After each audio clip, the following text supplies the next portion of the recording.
Haven't read your word today? I got you. Share this with someone that needs to hear it. And today's requested chapter instead of verse today is the chapter is John 15. But it's such a long chapter, I don't want to read through the whole thing, but I'll read important contexts. It says, abide in me, chapter 15, verse 4 says, abide in me and I in you. As a branch cannot bear fruit of itself, except it abideth in the vine. No more can ye except ye abide in me. I am the vine, ye are the branches. He that abideth in me, and I in him, the same bringeth forth much fruit. For without me ye can do nothing. This is Jesus talking to his disciples. And what is the takeaway we should be taking away from this? Meaning we cannot bear fruits without God. That we will only bear counterfeit fruits when we try to bear fruits on our own.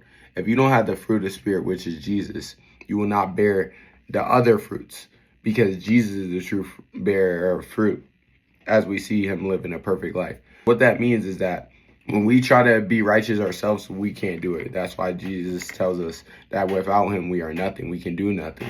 It means that if God doesn't enable you to be able to do anything in your life, you can't do it. The same way, a lot of people are, oh, I don't need God. Well, how do you speak? How do you walk? How do you do any of these things? God has to put breath in your lungs. You cannot function if you don't have breath in your lungs. Already started it. So everything does start from God. Later on it says, and we'll skip down to verse 18. It says, if the world hate you, ye know that it hated me before it hated you. If you were of the world would love his own. But because you are not of the world, but I have chosen you out of the world, therefore the world hateth you.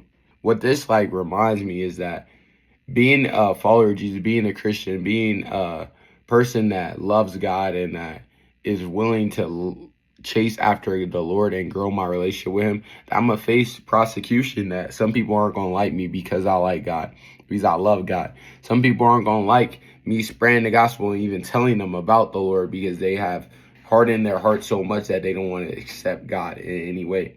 But that doesn't mean we stop telling it to others, because we're not the ones that bear the fruit. We're not the one that produces the seed, grows the plant. We plant the seeds through our Holy Spirit, the Holy Spirit that's inside us, through which is Jesus abiding in us.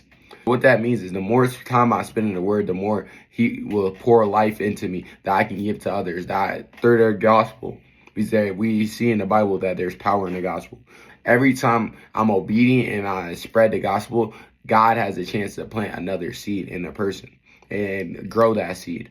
But it's up to God, not up to you. So when they reject God, don't take it personal.